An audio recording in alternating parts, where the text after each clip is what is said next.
Super Eagles are set for a high-stakes Africa Cup of Nations semi-final against host Morocco in Rabat, aiming to avenge their recent World Cup disappointment. Now, after missing out on North America following a penalty shootout loss to DR Congo, Nigeria have regained momentum in Morocco, scoring 14 goals in 5 matches. Victor Osimhen has been in peak form, netting 4 goals in 4 games and setting up key strikes. The team, coached by Eric Chelle, has shown resilience and cohesion despite off-field distractions. The defender Semi Ajayi believes the squad's experience and steady improvement will be vital as they face Morocco in front of maybe nearly 70,000 fervent supporters. All right, let's take a look at the head-to-head 1976 AFCON. That's the result. 1980 was Nigeria all the way. 2000, Nigeria all the way. And 2004 was Morocco defeating Nigeria 1-0. Let's also let you know that the last time we failed to qualify for the World Cup playoffs, it was in Rabat, but then against DR Congo. But let's look at other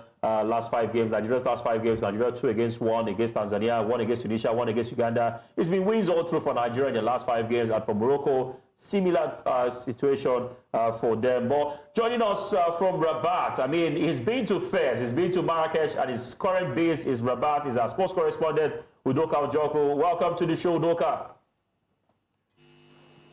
Thank you very much, Favor. All right, you witnessed the press conference involving Nigeria and Morocco. I want to believe that it will be the most packed press conference because they're going up against the host nation, so you get lots of persons coming to the city. Should we be scared or should we be optimistic that we can actually raise our hopes when Nigeria play against Morocco? Favor, even when we got into the press conference, the first question that was thrown at Eric Chelle, his first response was, this place is filled up. Like, what's going on? Where is everybody coming in from? Look, the press conference was packed full and a lot of questions were thrown at Eric Chelle and, of course, Alex Iwobi. Now, we played against Tunisia. The stadium was packed full with a lot of fans from Tunisia. The same applies to the game between Nigeria and Algeria. But this time around, Favor, I'm not sure even the media would find a space to sit when we go cover that game between Nigeria and Morocco tomorrow. It promises to be an exciting encounter, but I'm sure the stadium will be packed full right there. We are at the press conference, rather we're at the media center right now, and everyone is talking ahead of that game. That game feels like the major game. That game feels like the final before the final. So it is going to be an exciting encounter. But Favor, look, I am afraid, but look, these guys are professionals, and I still believe in the Super Eagles of Nigeria. Anyways, Udoka, anyhow, you are staying to the end of the tournament. There's one thing that will happen. Either we win or lose, or Nigeria goes to play 3rd place. Whatever happens, football will still win. But one quick advice, even though I want to, of course, ask more questions, that, go quite early. I remember Nigeria playing against the host nation in the final against Cote d'Ivoire. It was quite, a lot of persons went to the stadium 5-6 hours before then because, of course, the crowd. But Udoka, let me also ask you, Alex Iwobi is one man who has been pivotal to Nigeria's success. They call him the engine room. With the passes and with the way he distributes the ball. What kind of formation should we be looking forward to? Knowing fully well that he will not be playing, are there players or persons who Eric Chelle has mentioned that will come in? What kind of formation are we looking forward to, on Wednesday? I think it's going to be same of same. Rafael Onyedika just might be the one to replace Wilfred Ndidi in that one because of that unnecessary yellow card that he got. So Onyedika will have a lot to feel when it comes to the shoes of Wilfred Ndidi. And for attacking side, of course, I know Eric Chelle would definitely stick to the pairing of Osimhen and Akko Adams up front and Ademola Lookman on the sides to feed them the ball. I think this is what we'll be looking out for. Wilfred, of course, for Calvin Bassey, the strong man at the back with Semi Ajayi. I think they have what it takes to also shield off the likes of Hakimi and Brahimi. We saw them do that against Algeria, talking about Riyad Mahrez. He was not able to perform and he had to be substituted. We were just hoping that the same would apply against Algeria. But for the formation, I think it's going to be an all-attacking formation, bearing in mind that Morocco can also send a counter-attack, but also would have defense in mind as well. But for the attacking side, Eric Chelle will go all attacking. Let me come to the gentleman in the studio. Let's look at away from the game. Now, the antics. What might play out, the adrenaline rushes. What do you think Eric Chelle should, tell the boys? Because we might get to see a time where maybe tempers are flying and cards are flying. what should they do to avoid being caught in the web when the Moroccans begin to, give these antics or push the game to We're them? expecting drama. I don't know why Nigerians seem surprised that the referee that has been chosen to officiate the match was actually biased against Cameroon in Morocco's game. There was that was a clear penalty. It was clear. So when they said it yesterday and said, okay, the referee was biased towards Cameroon against Morocco, I was like, what did you expect? They are North African opponents. They do everything to win.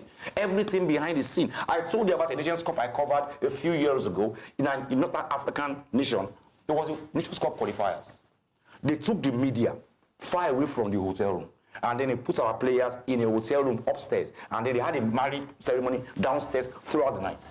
So our players could not sleep. I mean, that's what they do. They have drama. At the end of the day, I think what matters at the end of the day is try to do what you've been doing all tournaments. Nigeria has been one of the most attacking teams. What am I saying the most attacking? We've been the best attacking team at this tournament. So it means we very well know how to find ourselves in front of the post. I think one thing with bias officiating is, as bad as it might be, you can outdo bias officiating by how good you play. Right? The Algerians are complaining about how the referee was biased towards them and they didn't get particular calls, but there's always that conversation of, but they didn't have a shot on target. They were locked out of the game for the entirety of the game. So I think at the end of the day, whatever antics might be at play, what matters at the end of the day is that our team bury their heads and do the needed job. If they can lock out the Moroccans, which, I mean, we need to be honest with ourselves, have not really been the best team at this tournament. If they can do that and try to, of course, avoid those late moments of surge from the opposition where it ends with goals against our team. If they can do that, I do not see a situation where antics or any alleged bias officiating might help the hosts. All right, Udoka Ojoko, are there any injury updates in camp? Players, I know Ndidi, the Ryan Alebioshu, these are some of the players who have been injured. Are they back? I mean, give us updates on injuries in camp. Well, for Wilfred Ndidi, the hamstring injury, we heard that he trained yesterday. We'll see him today if he'll be guaranteed a feature because of that yellow card that he got against Algeria. And for Ryan Alebioshu, yes, he's back in training, of course, light training away from the team, but I'm not sure if Eric Chelle will take that risk in featuring him against Morocco. I think it's going to be Eric Chelle sticking to the same players that played that game against Algeria, apart from Wilfred Ndidi, who will be missing that game because of a yellow card. Apart from all of this, no major injury concerns to be worried about, so I think we're in good shape ahead of that game. All right, while we're talking about this game, Udoka, there's another game, a reunion of Sadio Mane and Mohamed Salah. These two players faced themselves in the past in an AFCON final when they were playing for Liverpool. But both players are not currently at Liverpool. One is still at Liverpool, the other is in the Saudi Arabian League.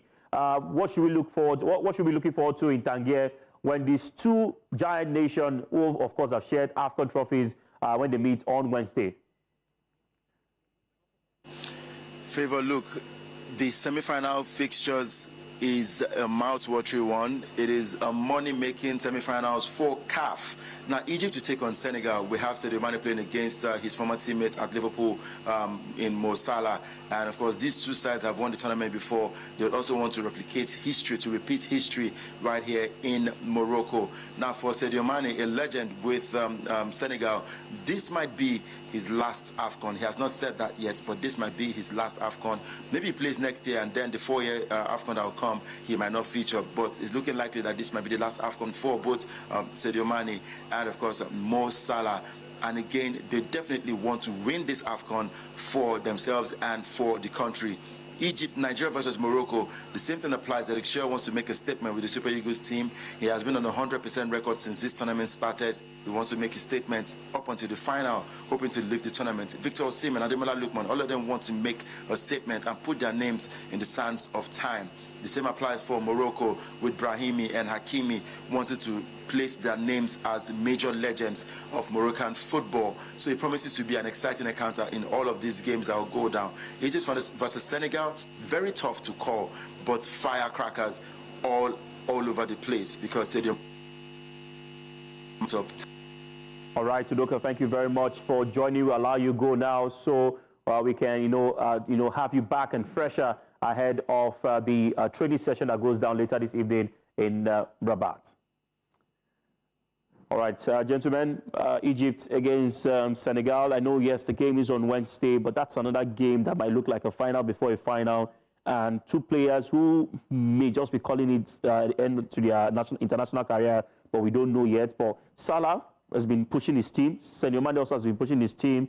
What should we expect? Two of them have everything to play for. Everything to play for, because this year they are both 34. There's a tendency that they might not, Salah might not be fit enough.